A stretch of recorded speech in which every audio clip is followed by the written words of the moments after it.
Chicos, muy buenos días. En la clase de hoy vamos a trabajar el método de lectura autorregulada. La lectura autorregulada es un proceso donde intervienen varios aspectos.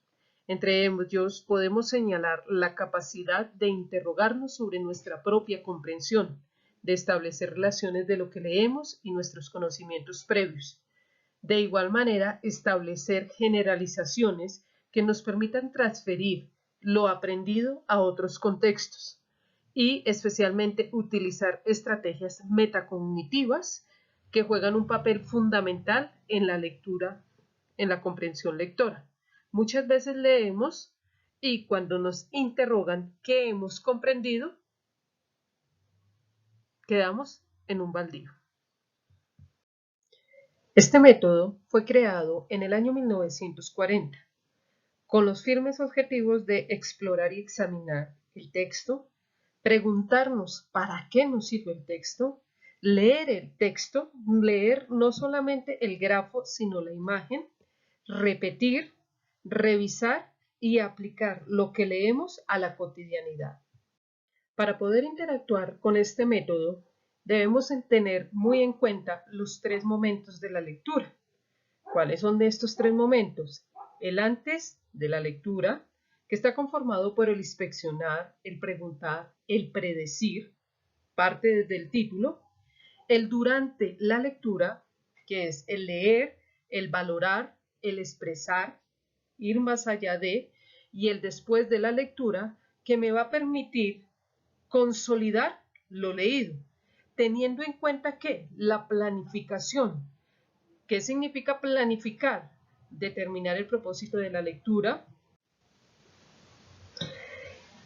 identificar el tipo de texto, identificar el tema central, identificar la intención del autor del texto e identificar los procesos cognitivos de la comprensión lectora.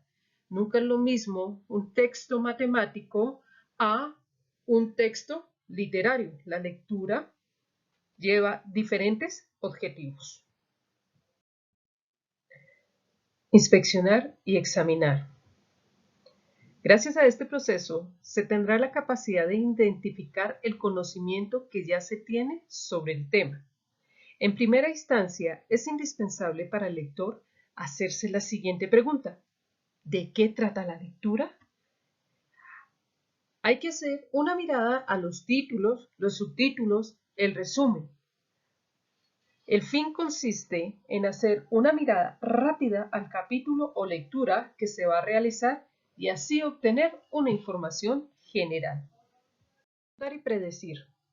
En esta etapa se debe transformar en preguntas los títulos y subtítulos y asimismo hacer preguntas al autor sobre el tema, lo que traerá como consecuencia predecir o anticipar lo que se va a leer. Durante la lectura, leer con propósito.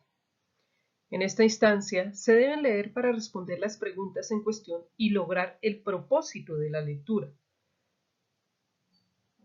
El propósito de la lectura es lograr la mayor comprensión y esta debe ser silenciosa, analítica, comprensiva, dinámica y dar respuesta a los interrogantes. Ejercitar y expresar lo leído. Después de leída cada sección en su totalidad y no antes, es necesario responder con nuestras propias palabras las preguntas que nos formulamos anteriormente. O, si preferimos, elaboremos un cuadro sinóptico en forma telegráfica con la ayuda de las partes subrayadas anteriormente. Si no puede expresarse en un mapa sinóptico, podemos utilizar otro organizador gráfico que nos permita dar respuesta a dichos interrogantes. Si no podemos dar respuesta, algo aún está fallando. El proceso lector no ha quedado claro.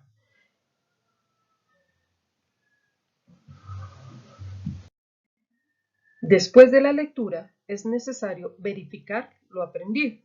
La pregunta es, ¿cómo lo hago? A través de mapas conceptuales, fichas de ideas, el resumen, la conceptualización, la infografía, podré dar respuesta a los interrogantes formulados al inicio. Ello me permitirá consolidar y demostrar la idea de lo aprendido. Finalmente, el lector estará en la capacidad de reconstruir el sentido y los significados presentes en diferentes tipos de textos y otras formas de comunicación no verbal, tales como gestos y expresiones artísticas.